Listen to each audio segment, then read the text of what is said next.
mayudo thuolo mar duoko. Adwaro duoki penjo no ni rawera ma wacho ni activist gi ni joma richo. Activist ni nitie gir ng'ato mosekwalo. Po tinga mosenego. Nitie pesa moro mosemiye to lalgo. Because piny ni kod katiba. Ma ng'ata modhi ataro mar chik. To katiba kod penal code lure kode boting musike. To mochako wacho en ni language mare ng'ise ng'amo ore. Because my language ma jo siasa ma typical wacho. Career politicians. My language gi. To ntie jo siasa masane ni mesa mar kom duong kamichieme. To ntie jo siasa man woko. Onge tofauti mar jo siasa man iye kod man woko. But agents don't get no agents gi. Gin jogo makuro umo wangi ni shida ama tulo mamako ganda. To gimochako owacho ni international organizations ama community ma support activist.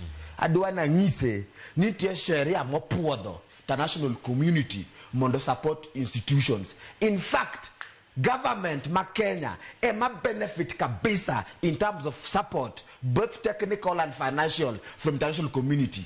King yo police wa technical support, judiciary technical support, institutions mega serikali te. You get the biggest support from the international community in terms of finance. Inya kaide no bwana bakoro go doga kaini. Ne bento ni onge dona moro kata na organization moro mapunyo nyithindo.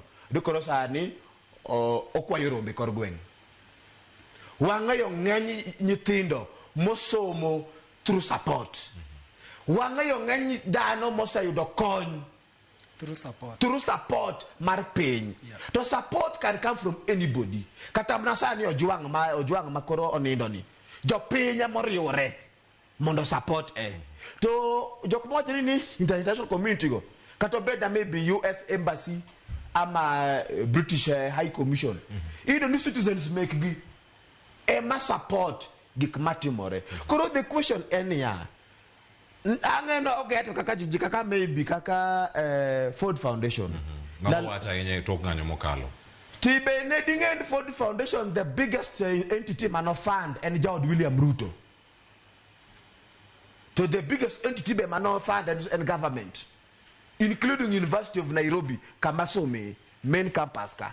No it a big funding mondo renovate go hall. Joy women, Mochuguni Kodo Rachel Ruto, no one of the biggest funding. The Alomane Maurice Makolo was the Elomar Ford Foundation.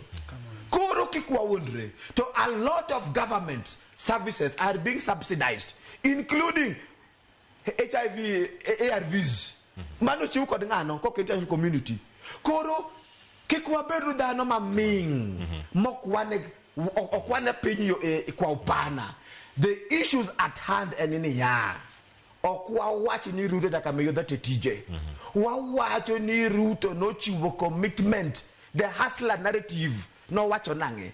To come me back na percentage no say choose miyojiadi. Koro gimo wacho ni ya. Kamano jiro. Negi momiyo wade nganyo kendo gi momiyo kwanyal kao sabbatical break. Mage jogo ma support agenda ma sabbatical break. Nikoro because wapenjo. Gigo mane Raila kodinga kedo ni. Karuto donjitelo. Koro gionge. Gigo mane Raila kodinga gijo siasa maluo nyanza kwedo. Gionge kose pode gidhi mbele. Emi wan wawacho. Now as we are standing on the side of the law, we are standing with the constitution. Ne as long as ne katiba klu, as long as ne jo piny okwinj pachgi nyakwa ked. Aduogo iro jiro. Mami what the street kwa wacho ni we have to dignify the dead. Aduogo iri mo. That's why we are going to the streets. Mora wach mari mugi. Jatend piny Kenya kachel koda katendo bila singo ni arita idhi mi jong'anyo kendo joma undu kik donje iye ka. Tigi mano kaka wach mari mugi kawuono kawatiyo. Kata pod ng'anyo timore kod raparo duche makiny. Obila kod jopiny rakru.